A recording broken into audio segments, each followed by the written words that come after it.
सर्वे भवन्तु सुखिनः सर्वे सन्तु निरामयाः सर्वे भद्राणि पश्यन्तु मा कश्चित् दुःखभाग् भवेत्। శ్రీ గురుభ్యో నమః. శ్రీ వైష్ణవీ దేవ్యై నమః. దీపావళి, నాగుల చవితి ఈ రెండు పర్వదినాల గురించి ప్రస్తుత సమాజంలో ఉండేటువంటి అపోహలు ఏమిటి, అనుమానాలు ఏమిటి, వీటి గురించి కొన్ని విషయాలు మనం మాట్లాడుకుందాం. మన భారతదేశం అనేది ఆధ్యాత్మిక సాంప్రదాయాల నిలయం. వేల ఏళ్లుగా ఈ దేశం ధర్మం అనే మూల సూత్రం మీద నడుస్తూ వస్తోంది. మనకు ప్రతి పండగకు ఒక ఆధ్యాత్మికత, ఒక గాఢమైన శాస్త్రీయత, ఒక కుటుంబ ఐక్యత, ఒక సాంస్కృతిక విలువ దాగి ఉంటుంది. అలాంటి రెండు మహత్తరమైన పర్వదినాలు దీపావళి మరియు నాగుల చవితి మన హిందూ జీవన విధానంలో అంతర్భాగాలుగా నిలిచాయి. కానీ విచారకరమైన విషయం ఏమిటంటే, నేటి కాలంలో కొంతమంది అజ్ఞానులు లేదా ఇతర మతాల ప్రజలు లేదా హిందూ సంస్కృతిని దెబ్బతీయాలనుకునే వర్గాలు ఈ పవిత్ర పండగ మీద తప్పుడు ప్రచారాలు చేస్తున్నాయి. ఈ సంవత్సరం దీపావళి సోమవారం రావడం చేత కుటుంబంలోని తొలి సంతానం చేయకూడదు అనేటువంటి ఒక అసత్య వాదనలు హిందూ సమాజంలో గందరగోళాన్ని సృష్టిస్తున్నాయి. ఇది పూర్తిగా తప్పుడు ప్రచారం. మన శాస్త్రాలు, మన పంచాంగాలు, మన పురాణాలు ఎక్కడా కూడా ఇలా చెప్పలేదు. దీపావళి అనేది దీపాల ఉత్సవం, అంధకారపు వెలుగ విజయం సాధించిన రోజు. ఈ రోజున భగవాన్ శ్రీకృష్ణుడు నరకాసురుని సంహరించి భూమికి శాంతిని, సౌభాగ్యాన్ని తీసుకొచ్చాడు. అదే నరక చతుర్దశి నుండి ప్రారంభమై అమావాస్య రాత్రి దీపావళిగా జరుపుకుంటాం. దీని అర్థం మన జీవితంలో అజ్ఞాన అంధకారాన్ని తొలగించి జ్ఞాన దీపాన్ని వెలిగించడం. తమసోమా జ్యోతిర్గమయ అనే ఉపనిషత్తులో చెప్పినట్లు మనం చీకటి నుండి వెలుగుకు పయనించాలి. దీపావళి రోజున ప్రతి ఇల్లు వెలుగుతో ప్రకాశించాలి, ప్రతి మనసు ఆనందంతో నిండాలి, ప్రతి కుటుంబం ఐక్యంగా ఉండాలి. దేవతల పూజ, లక్ష్మీ ఆరాధన, ధనప్రాప్తి, భక్తి ఇవన్నీ ఈ మూడు పర్వదినాల ప్రధాన లక్షణాలు. ఈ రోజు ఏ వారంలో పడిందన్నది ముఖ్యం కాదు. ముఖ్యమైనది ఈ రోజు పుణ్యకాలం. ఈ సంవత్సరం అక్టోబర్ 20వ తేదీ సోమవారం రోజున దీపావళి జరగడం పంచాంగం ప్రకారము సరిగానే ఉన్నదే. కాబట్టి ఎవరు మొదటి సంతానం చేయకూడదు అని చెబితే వారు శాస్త్ర విరుద్ధంగా మాట్లాడుతున్నట్టు లెక్క. మన ధర్మంలో మంగళవారంలో చేయకూడదు, శనివారంలో వ్రతం వద్దు అనే వంటి నియమాలు కొన్ని విశేష సందర్భాల్లో మాత్రమే ఉంటాయి. కానీ పర్వదినాల విషయంలో అవి వర్తించవు.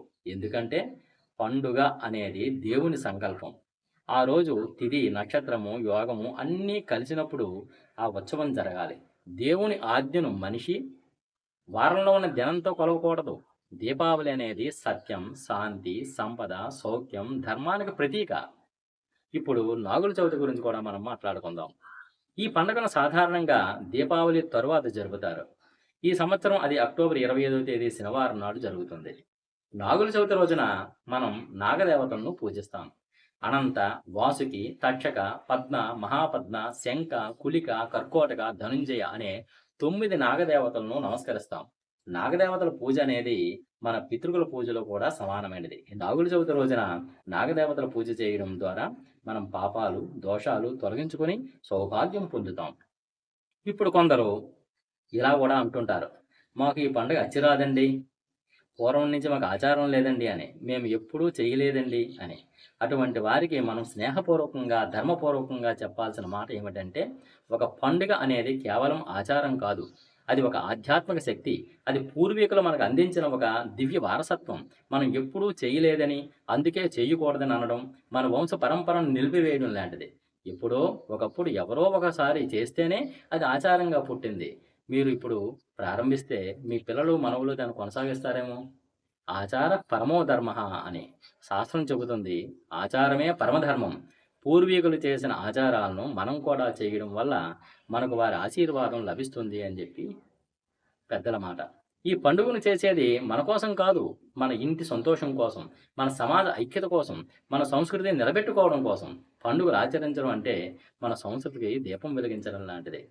ఇలాంటి పండుగల వెనుక ఉన్న సూత్రం దేవుడి పట్ల భక్తి, ధర్మం పట్ల విశ్వాసం, కుటుంబ ఐక్యత, ప్రకృతి పట్ల కృతజ్ఞత. కానీ నేటి కాలంలో కొంతమంది దీన్ని తారుమారు చేసి ఇది చేయకూడదు, అది చేయకూడదు అని తప్పుడు ప్రచారం చేస్తున్నారు. ఈ దుష్ప్రచారం వెనుక ఉన్న ఉద్దేశం ఒక్కటే, హిందువులలో భయము, అనుమానము, విభేదము కలగడం. ఇది ఇతర మతాల వారికి లాభం చే ప్రయత్నం మాత్రమే. కానీ మనం జాగ్రత్తగా ఉండాలి. మన ధర్మాన్ని, మన సాంప్రదాయాలను, మన శాస్త్రాలను తెలుసుకోవాలి. భగవద్గీతలో శ్రీకృష్ణుడు స్పష్టంగా చెప్పాడు, స్వధర్మే నిధనం శ్రేయ పరధర్మో భయావహ అన్నాడు. అంటే మన స్వధర్మం పాటించడం శ్రేయస్సు, ఇతరుల ధర్మాన్ని అనుసరించడం భయంకరం. కాబట్టి హిందూ సాంప్రదాయాల మీద మనకున్న గౌరవం, విశ్వాసం ఎప్పటికీ తగ్గకూడదు. దీపావళి రోజున దీపాలను వెలిగించి లక్ష్మీదేవిని ఆరాధించడం, నాగుల చవితి రోజున నాగదేవతను పూజించడం, ఇవి శాస్త్రసమ్మతమైన పవిత్రమైన ఆచారాలు. ఇది మన సంస్కృతి, మన చరిత్ర, మన ఆత్మగౌరవం. మనం దీపావళి జరపకపోతే, నాగుల చవితి ఆచరించకపోతే మన హిందూ సాంప్రదాయం కొనసాగదు. మన పిల్లలకు మనమే చెబుతాం, వెలుగు అంధకారంపై గెలవాలి అని. మరి ఆ వెలుగు పండుగను మనమే వదిలేస్తే అది ఎలా సాధ్యమవుతుంది? కాబట్టి ఇలాంటి తప్పుడు ప్రచారాలను పట్టించుకోకుండా ప్రతి కుటుంబము, ప్రతి హిందువు సద్భక్తితో, సాంప్రదాయ పద్ధతిలో దీపావళి మరియు నాగుల చవితిని ఆచరించాలి.